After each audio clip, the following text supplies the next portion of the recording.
Il y a eu quand même depuis janvier 2023 250 Palestiniens qui ont été tués, qui n'étaient pas tous des terroristes, qui étaient aussi des femmes et des enfants. La communauté internationale a été muette. Il faut on paye aussi cette lâcheté. Mais bien sûr, on paye le fait qu'on n'arrive pas à concevoir qu'un homme vaut un homme, qu'un humain vaut un humain, et que la peine, la douleur d'une famille palestinienne, elle est identique à la peine et à la douleur d'une famille israélienne. Et le sentiment que l'on a dans la région, c'est qu'il y a une inégalité de traitement et une certaine indifférence par rapport aux causes du mal. Quand vous allez voir votre médecin parce que vous êtes frappé d'une maladie grave, vous lui demandez de s'attaquer aux causes du mal et pas de vous donner un tranquillisant pour vous faire oublier votre pathologie. On en est là. Regrettably, history for some media and politicians start when Israelis are killed. Our people have endured one deadly year after another. We came to the Security Council month after month, warning of the consequences of Israeli impunity and international inaction. This is not a time to let Israel double down on its terrible choices. This is a time to tell Israel it needs to change course,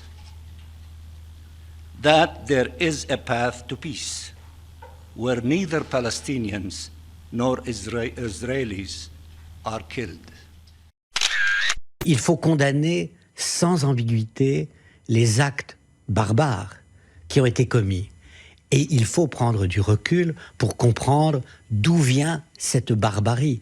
Est-ce qu'elle n'est pas le produit d'une humiliation extrême? Je crois qu'il y a eu une dérive du côté israélien qui me paraît incontestable. Vous avez l'entrée au gouvernement de personnalités d'extrême droite dont le comportement est carrément raciste. Ces personnalités n'auraient jamais dû faire partie du gouvernement israélien. Elles sont une violation des principes mêmes du sionisme. Le monsieur là, il n'est pas communiste, hein. Il est à l'Institut Montaigne. C'est un think tank bien libéral qui roule pour Macron. Il est juif également et il dit la même chose que la gauche. On s'en fout de savoir quel est le gouvernement aujourd'hui qui dirige Israël. On est derrière Israël. Oui, vous avez bien entendu, on s'en fout que le gouvernement d'Israël soit d'extrême droite, nous dit le maire de Béziers, Robert Ménard, maire de Béziers d'extrême droite. Il n'y a peut-être pas de hasard. Ce qui se passe, c'est que l'obsession de ce gouvernement de raciste, il faut utiliser le terme, hein. Oui. Gouvernement de raciste qui dit que les Arabes sont des animaux, que les Palestiniens sont des animaux, eh bien ce gouvernement de raciste veut absolument faire payer un prix très élevé aux Palestiniens, parce que pour la première fois de leur histoire, ils sont attaqués de façon brutale, de façon militairement forte, et surtout ils n'ont pas supporté que tout leur dispositif, que ce soit leur renseignement, Mossad, vanté comme étant le meilleur au monde, le Shin Bet, dont on dit qu'il soi-disant serait contre-espionnage le meilleur aussi, les différents systèmes de défense qu'ils ont mis en place, particulièrement le dôme de fer, qui a complètement dysfonctionné, puisque la massification de l'attaque était impossible à arrêter, et surtout l'incapacité de comprendre ce qui allait se passer a démontré que ce gouvernement de prétentieux s'est fait avoir, et aujourd'hui, il cherche à se venger. Tous ces gens, des insoumis, sont des antisémites qui font, mais c'est pire, ils font l'apologie du terrorisme. Ils sont en train de justifier la mort de femmes, d'enfants, parce qu'ils sont juifs. Moi, ça fait des années que je soupçonnais Mélenchon d'être antisémite. C'est un antisémite et c'est une ordure. Il faut quand même appeler les... Moi, je suis pas un homme politique. Voilà, faut appeler un chat un chat. Moi, ces gens-là ne méritent même pas de siéger à l'Assemblée nationale. Lui, espèce de petit crétin de Louis Boyard, là, une espèce d'abruti qui a les yeux pleins de pétards quand il siège à l'Assemblée. Voilà, si on doit écouter ces gens-là aujourd'hui, c'est grave. Parlez-nous d'intellectuels, amenez-nous des gens brillants. Et les gens brillants, Dieu merci, aujourd'hui, sont aux côtés d'Israël.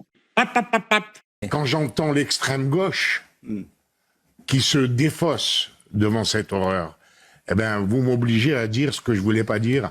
Ben, il faut les dégommer, ces gens-là. Il faut les dégommer. En tout cas, politiquement. Ouais. Non, il faut les dégommer. Politiquement. Oui, ben, bien sûr, mais peut-être même physiquement. Électoralement. Non. Enrico Maciel, je vous en prie. Non, mais je vous en prie. Oui. Je vous en prie. Oui. Ne disons pas cela. Et je retire cette phrase que vous n'avez pas pensée pour vous. Parce que, évidemment, on ne peut pas aller sur ce type d'injonction. Écoutez, franchement, quand on voit des bébés décapités, quand on voit tout ça, vous croyez que c'est bien de ce qu'a fait le LFI? Arme à la main, ils dansent, chantent et se font passer tout en la poignardant la photo du petit Ali Dawabché, ce bébé palestinien de 18 mois brûlé vif avec ses parents en juillet dernier. La vidéo, largement diffusée sur les réseaux sociaux, a été visionnée par le grand-père du petit. À part condamner cela, que peut-on dire? On ne peut que condamner ces actes. Malgré son arrestation, Meir Ettinger est tout sourire. La police le soupçonne de crimes nationalistes, mais son implication dans l'incendie mortel d'un foyer palestinien n'a pour l'instant pas été prouvée. Il sera détenu jusqu'à dimanche. Comme son grand-père, il réclame l'expulsion d'Israël de tous les chrétiens et des Arabes. Son mouvement est soupçonné de harcèlement systématique contre les populations.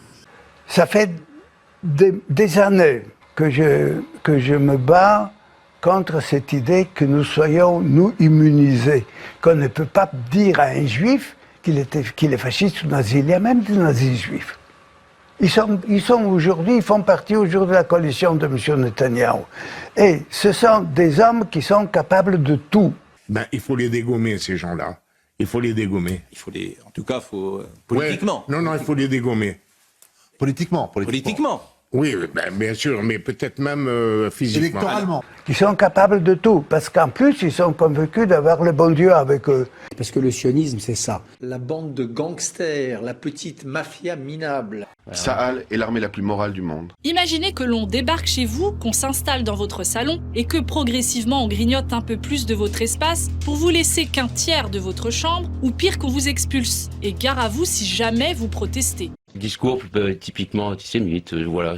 Que depuis sa création, l'État d'Israël n'a fait que d'opprimer les Palestiniens et de plus en plus, et je veux dire en prenant de plus en plus les terres des Palestiniens et en les massacrant de plus en plus.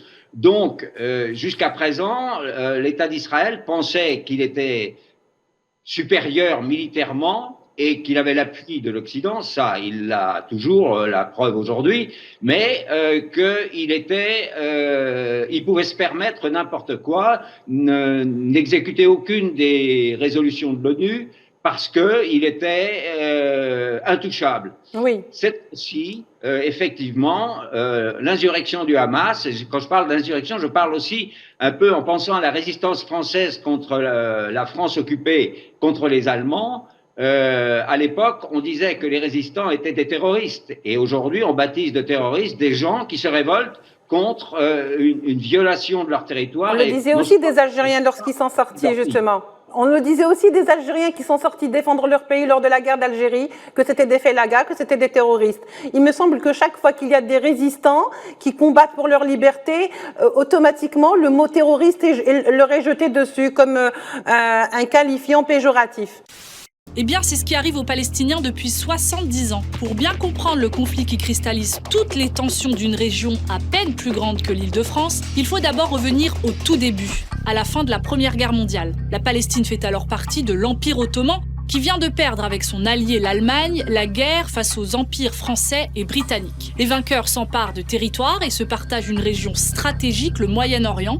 Le Liban et la Syrie sont placés sous mandat français et la Palestine sera, elle, placée sous mandat britannique de 1920 jusqu'à la création de l'État d'Israël en 1948. Le conflit israélo-arabe ou israélo-palestinien a une date de naissance. C'est rare dans l'histoire des conflits. C'est le 2 novembre 1917, c'est ce qu'on appelle la déclaration Balfour.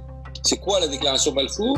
C'est la déclaration faite par le ministre britannique des Affaires étrangères à Lord Rothschild, disant que le Royaume-Uni considère favorablement la création d'un foyer national juif en Palestine. Et c'est à ce moment-là que les cartes commencent à se redessiner. On parle des frontières de 1947, un plan de partition du territoire établi par les Nations Unies.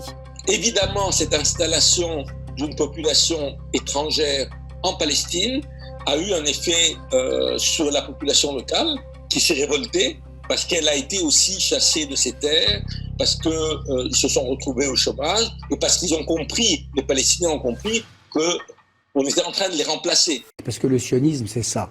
Autre période cruciale du conflit, c'est la guerre des 6 jours. Il y a 50 ans, en 1967, elle oppose Israël à ses voisins arabes, l'Égypte, la Syrie et la Jordanie. Israël, qui sort vainqueur de cette guerre, s'approprie plusieurs territoires. Une partie du Golan syrien, le Sinaï égyptien dont la bande de Gaza et Jérusalem-Est. Le Conseil de sécurité a adopté plus de 200 résolutions portant sur le conflit israélo-palestinien, dont la plupart n'ont jamais été respectées par Israël. En 1967, Israël a annexé Jérusalem-Est, ce qui constitue une violation des droits de l'homme. Depuis 1967, les autorités israéliennes ont révoqué le statut de résident de 15 000 Palestiniens de Jérusalem-Est, ce qui constitue un crime de guerre. Et là, une fois de plus, la carte de la Palestine change. Ce sont les frontières sur lesquelles se base aujourd'hui l'autorité palestinienne et la communauté internationale pour la création d'une solution à 2 États. Mais petit problème, ou plutôt gros problème, Israël, qui n'a jamais rédigé de constitution, ne reconnaît légalement aucune frontière puisque son projet est de s'étendre. Et la réalité de la colonisation illégale le montre aujourd'hui, puisque les frontières des territoires réellement sous autorité palestinienne ressemblent à peu près à ça. Depuis 1967, Israël occupe la Cisjordanie. Selon la 4e Convention de Genève, une puissance occupante n'a pas le droit de transférer sa propre population au territoire occupé, car le droit international considère une occupation comme un état temporaire. Sauf que la politique de colonisation d'Israël vise à s'approprier le territoire palestinien. En 20 ans, le nombre de colons juifs est passé de 25 000 à 450 000. Alors vous nous direz, mais comment se fait-il qu'Israël continue d'annexer des territoires alors que c'est illégal et condamné par l'ensemble de la communauté internationale? Il n'y a pas de sanctions contre l'Israël, principalement à cause des États-Unis, qui disposent de droit de veto au Conseil de sécurité et qui ont empêché systématiquement les tentatives des sanctions contre Israël.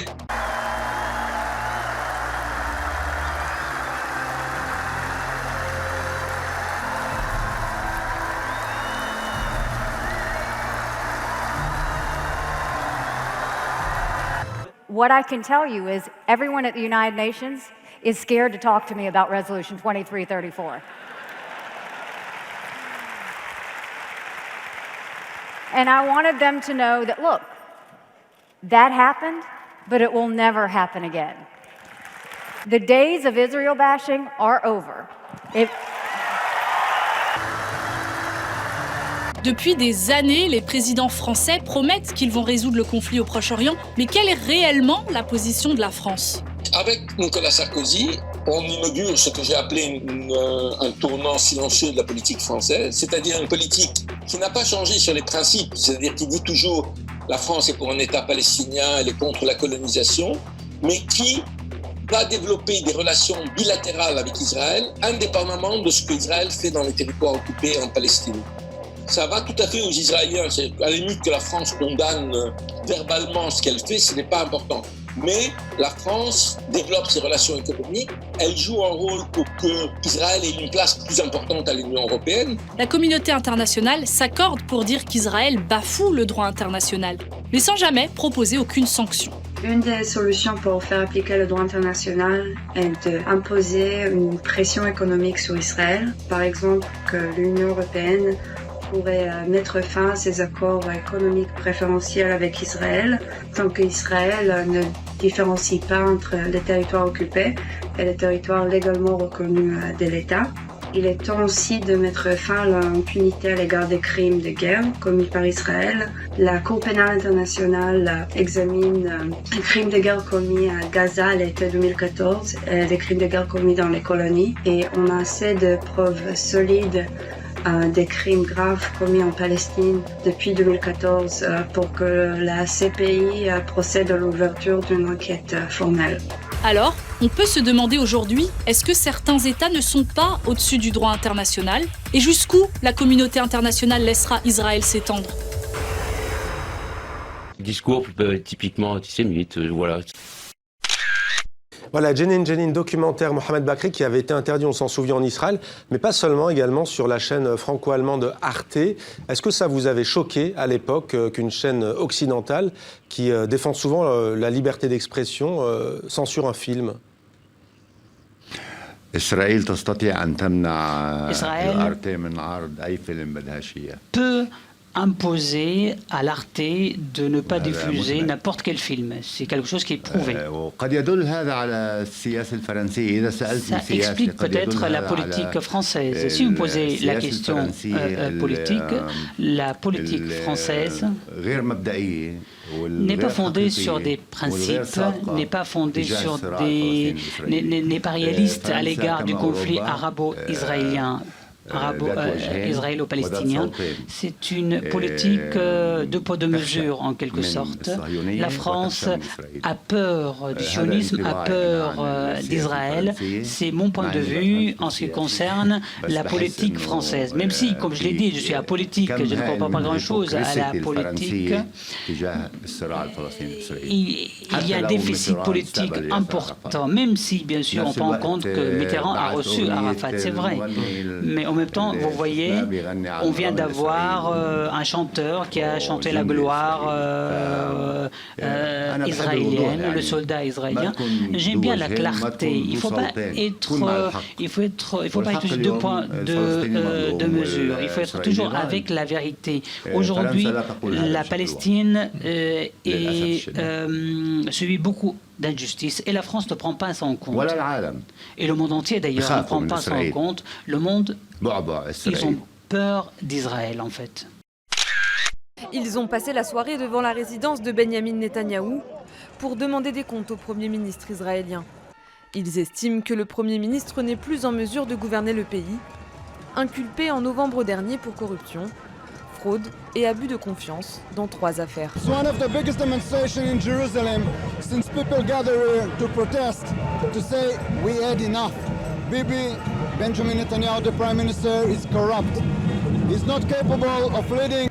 Parce que le demeuré qui est à la tête de l'État israélien est un haineux qui déteste les Arabes, qui est un raciste, qui a fait alliance avec un gouvernement d'extrême droite, qui a toujours été radical et violent. Sauf qu'il a des affaires sur lui, il est remis en question par rapport à son pouvoir parce qu'il veut confisquer tous les pouvoirs, toute l'autorité judiciaire, il veut faire en sorte d'avoir les pleins pouvoirs. Ça rappelle quelque chose, les pleins pouvoirs, les années 30. Donc ce monsieur veut se venger parce qu'il était incapable de protéger sa population.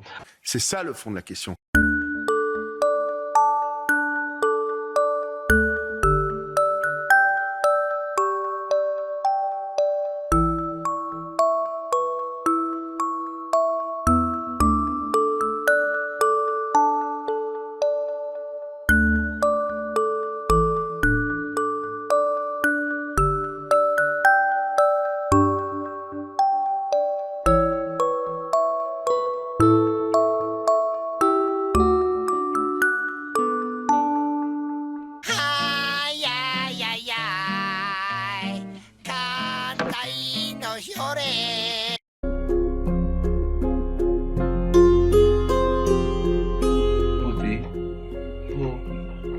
Missionnaire Habib, nous avons beaucoup besoin de lui. Les Liban avec Israël, ils sont avec lui, ils le supportent. On vote au plus vite. Meir, c'est lumière. On a besoin de remonter notre ami Meir Habib. Meir Habib, c'est le meilleur. On a les mêmes valeurs. C'est les mêmes valeurs. Défendre Israël, défendre la France, c'est pareil. Les caricatures dépeignent le Premier ministre Netanyahou en politicien autoritaire et corrompu. On a les mêmes valeurs. La bande de gangsters, la petite mafia minable. Nous sommes des juifs français, mais nous sommes des sionistes. J'ai 3 enfants et j'ai peur pour leur avenir. J'ai le sentiment qu'un homme a kidnappé notre État, un homme corrompu, sans valeur ni morale. Je ne veux pas que mon pays soit dirigé de cette manière, qu'on s'en prenne ainsi à la Cour suprême et aux droits de l'homme. Et c'est ça que je veux leur expliquer. On a oublié on a oublié le Bataclan, on a oublié la manifestation, on a oublié Charlie. On a tout oublié, tout va bien, parce que depuis 6 mois, on n'a plus d'attentats islamistes. Mais ils sont là. Et ils ont lâché, est-ce que la terquilla, ce qu'ils appellent, c'est la dissimulation pour arriver, parce qu'ils sont prosélytes.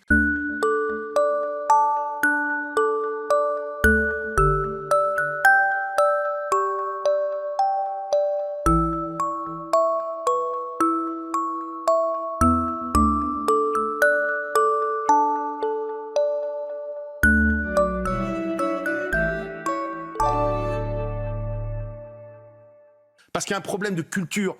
Pas tous les musulmans, je parle des islamistes, je parle des frères musulmans qui sont en train de rentrer jour après jour. Il faut ouvrir les yeux avant qu'il soit trop tard. Je suis désolé, y compris au niveau des médias, lorsqu'on a fait un procès parce qu'au JDD, on a mis un directeur général qui les convenait pas, on l'a traité d'extrême droite. Et pas un mot sur ce qui se passe à l'extrême gauche. Mais de grâce. Il faut ouvrir les yeux, c'est ce que j'ai dit lors d'une question au gouvernement à l'Assemblée nationale, y compris par la couverture de certains médias du service public, je suis obligé de le dire aussi. Ici, je ne vais pas me gêner. La façon dont ces conflits sont tenus met de l'huile sur le feu en permanence. Des insultes et des graffitis antichrétiens ont été inscrits sur le mur d'une église et sur la porte d'un cimetière grec-orthodoxe à Jérusalem. D'après des témoins et la police, Jésus est un singe, les chrétiens sont des singes, ont écrit les auteurs de ces inscriptions. Les enquêteurs soupçonnent des extrémistes religieux juifs.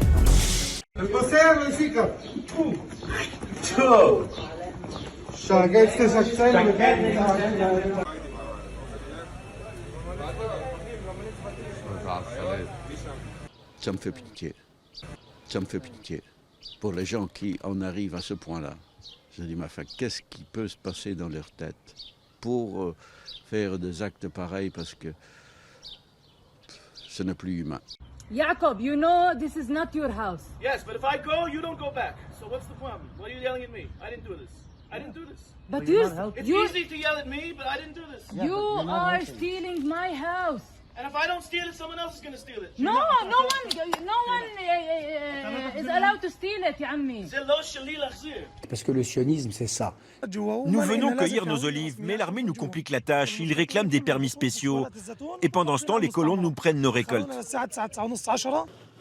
Ici, les frictions sont quotidiennes. Fréquemment, de jeunes colons s'en prennent aux terres de leurs voisins, car pour eux, elles leur appartiennent. Sur ces images prises il y a quelques mois, des extrémistes israéliens incendient les abords d'un champ d'oliviers. Parfois, ils mènent des actions de sabotage, comme celle dont a été témoin Jaber Hamouda. Quand c'est la saison de la cueillette, nous laissons nos récoltes sur des bâches. Mais un matin, tout avait disparu. Ils ont tout pris. Parce que le sionisme, c'est ça. Je peux venir avec vous ? Nous n'avons pas de place pour vous. Ah, dommage. C'est pour quelle chaîne? C'est une chaîne française. On n'aime pas la France. Vous n'aimez pas la France? Vous n'aimez pas les Français? Non. Ah, sorry. Désolé, moi j'ai rien contre vous.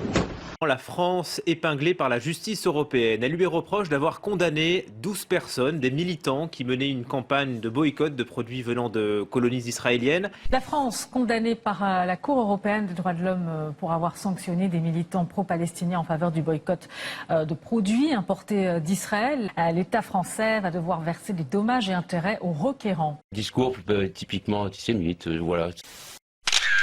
Supposons, on met un mur. Supposons, dans ces perspectives maladives, à mon avis, perverses, de créer un mur entre eux et nous, va nous protéger. Mais alors, où on va mettre le 1,1 million Palestiniens, qui font 20% de la population israélienne, qui sont israéliens? On va aussi faire un mur entre eux et nous? Et après, qui c'est qu'on va encore emmurer? Les Juifs qui ne sont pas 100% juifs? Les Russes, qui ne sont pas tous juifs? Les travailleurs immigrés? Mais c'est une philosophie perverse. La vie n'a plus de sens. De vivre dans un enfermement permanent, c'est ça qu'on appelle la folie. L'occupation qui, selon ces militaires, corrompt la nation israélienne. Pourquoi déshabiller les gens pour savoir s'ils ont une carte d'identité? Pourquoi arrêter une ambulance où se trouve une femme en train d'accoucher? Ceci n'est pas humain. Nous avons le pouvoir d'être polis et on ne s'en sert pas. On se sert de notre pouvoir pour être impoli. Selon Ariel Sharon, faire barrage au terrorisme exige la séparation entre les deux peuples. Séparation, c'est un mot. Ça veut dire apartheid en Afrique du Sud. Celui qui parle d'apartheid, c'est Meron Benvenisti, l'ancien maire adjoint de Jérusalem. C'est quoi la séparation? Une séparation dans quelles conditions? Dans des conditions d'égalité? C'est fantastique. Mais si la séparation veut dire que je vais parquer l'autre dans une réserve d'Indiens, avec une clôture autour, alors la séparation, ça signifie la prison. Je me suis engagé dans les forces de défense israéliennes, pas dans les forces d'occupation israélienne. Et c'est quelque chose de très très clair pour moi.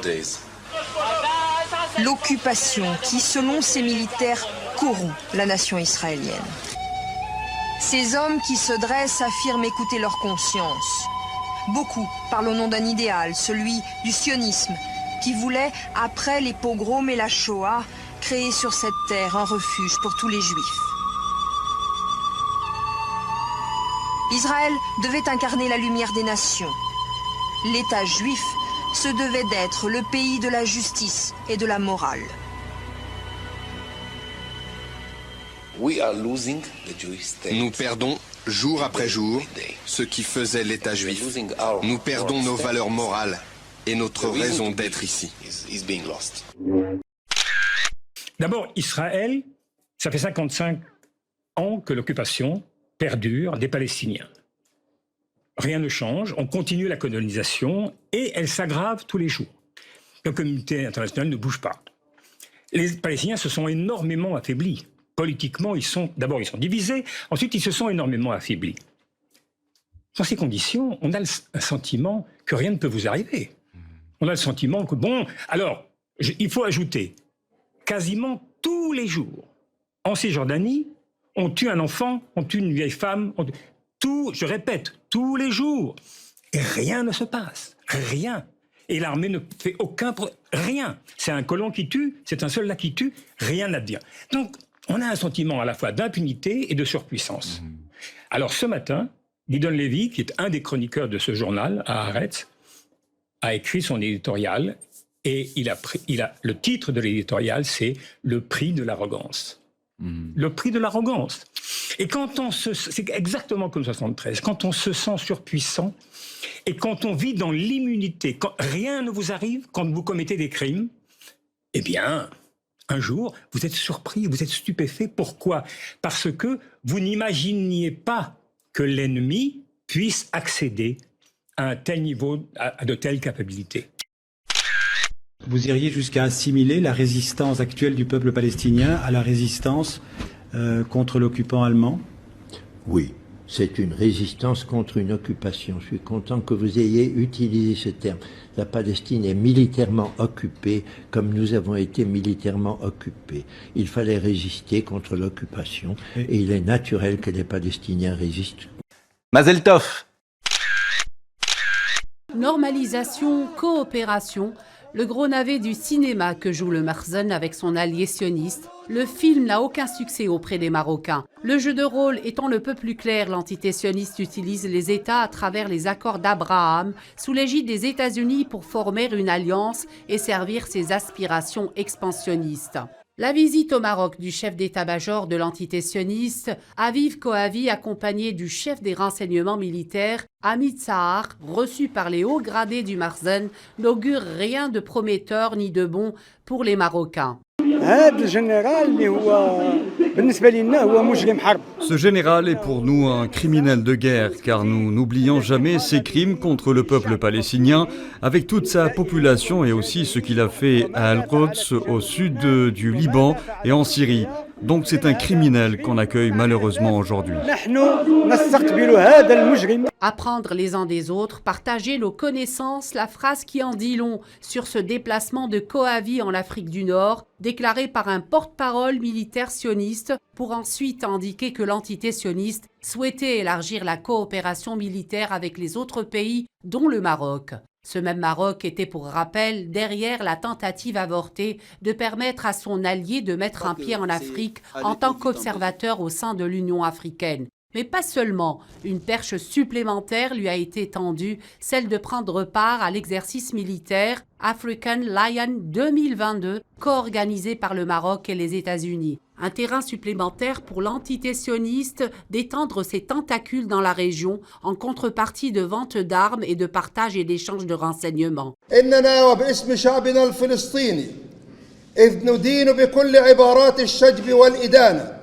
هذا الإعلان التطبيعي الجديد الذي يتعارض مع حقيقة وأصالة دولة المغرب وشعبها المدافع عن القضية الفلسطينية على مر التاريخ.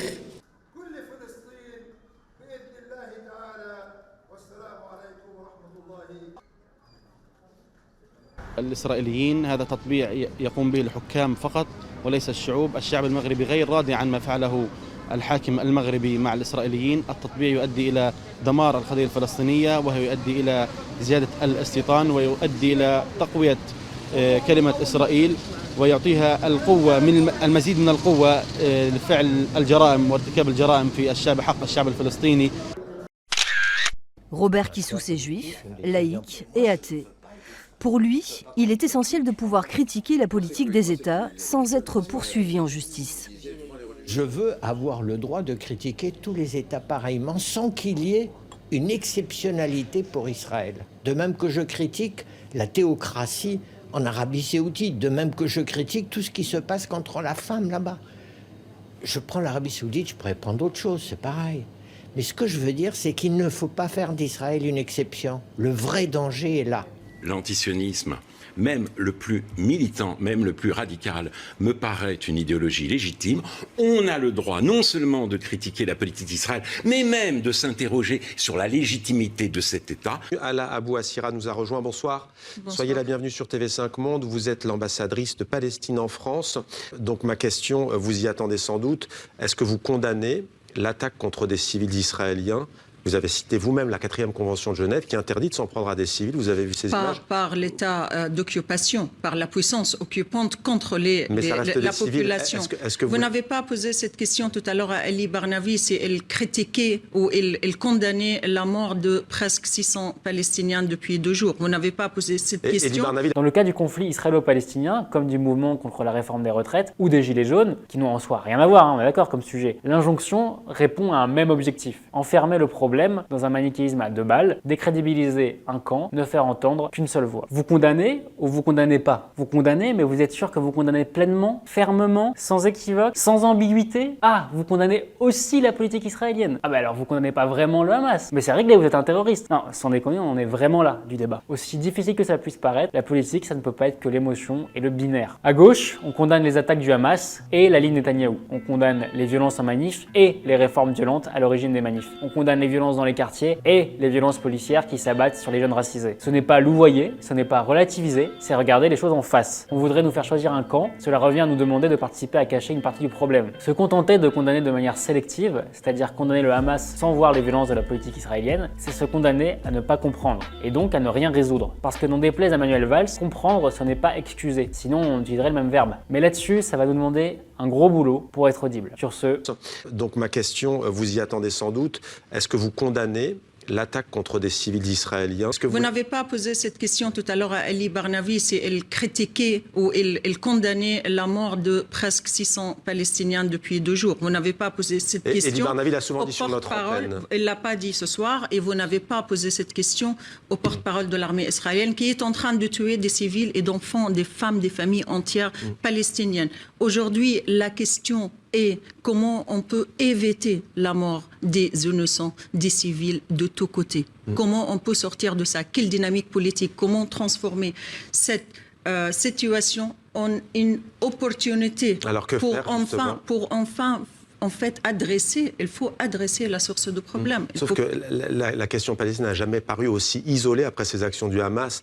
La France, les États-Unis, l'Union européenne suspend son aide. Est-ce que le Hamas ne vient pas de faire du tort à la question palestinienne? Non, en fait, ce qui s'est passé, c'est vraiment de faire tomber les masques des démocraties européennes qui chantaient les valeurs de liberté et d'égalité et de droit.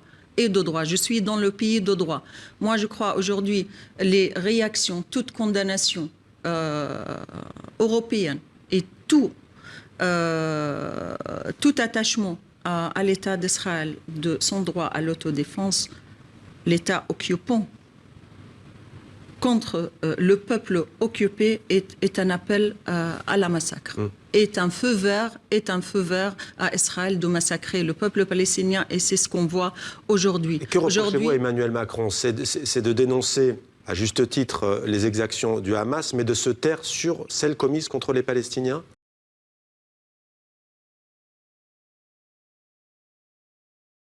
Je veux d'abord commencer cette conférence de presse en condamnant avec la plus grande clarté toutes les formes d'attaques des dernières heures et des derniers jours contre Israël, attaques terroristes ou attaques parfois non qualifiées, mais tout ce qui menace la sécurité d'Israël et des Israéliens est condamné par la France avec beaucoup de fermeté et de clarté.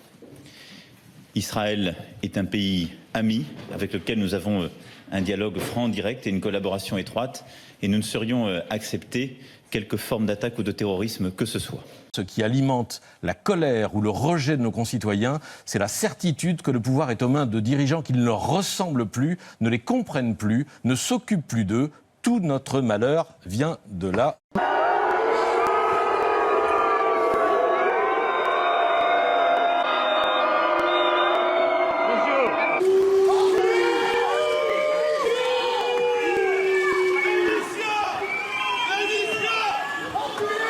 Là où il passe, il énerve tout le monde. C'est ce que vous nous dites ce soir? C'est ce que je dis, c'est qu'on était extrêmement choqués par la déclaration de la France, et on est déçus que la déclaration de la France déjà a fait la différence entre les peuples, a fait la différence entre les humains, a fait la différence entre les morts. Quand le Palestinien est mort, ça n'a pas la même valeur, c'est ce qu'on déduit. C'est ce qu'on déduit des déclarations européennes, y compris de la France.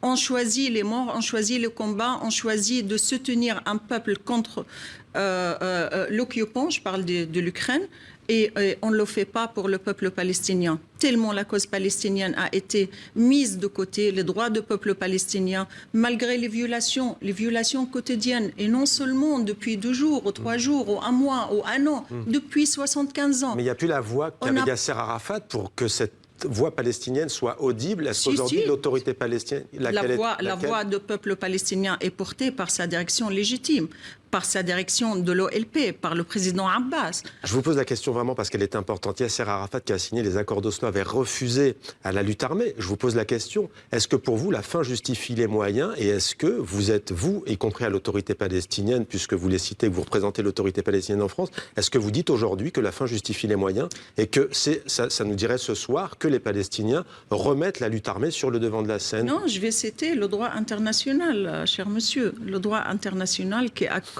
à toute population, à tout peuple sous occupation, le droit de la résistance avec tous les moyens. Ce droit qui est donné aux Ukrainiens, qui ont le droit à militairement résister à l'occupation russe, ils sont même fournis des armes par l'Europe. Tout peuple sous occupation a le même droit. Nous avons le droit à la résistance avec les moyens que nous voyons, les moyens qui sont accordés au droit international. Et en parallèle, l'État de Palestine continue, c'est très bien de le souligner. Merci beaucoup Hala Abou Assira, ambassadrice de Palestine en France. Merci d'avoir répondu à nos questions. One of the hopeful things that I've discovered is that nearly every war that has started in the past 50 years has been a result of media lies. The media could have stopped it. If they had searched deep enough, if they hadn't reprinted government propaganda, they could have stopped it. But what does that mean? Well, that means basically populations don't like wars. And populations have to be fooled into wars. Populations don't willingly and with open eyes go into a war. So if we have a good media environment, then we'll also have a peaceful environment.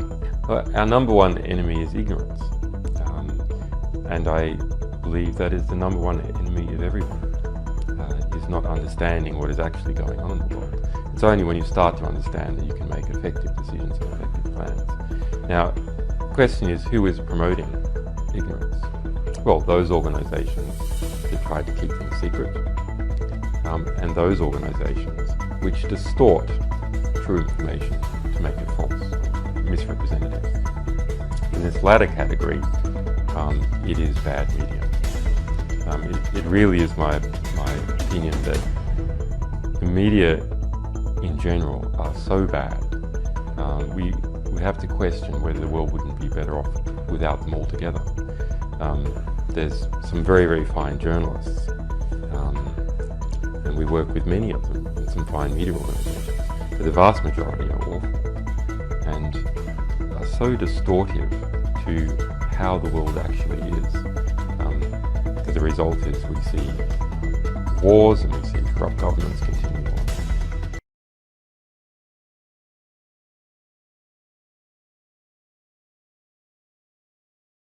on. Nous sommes des juifs français, mais nous sommes des sionistes.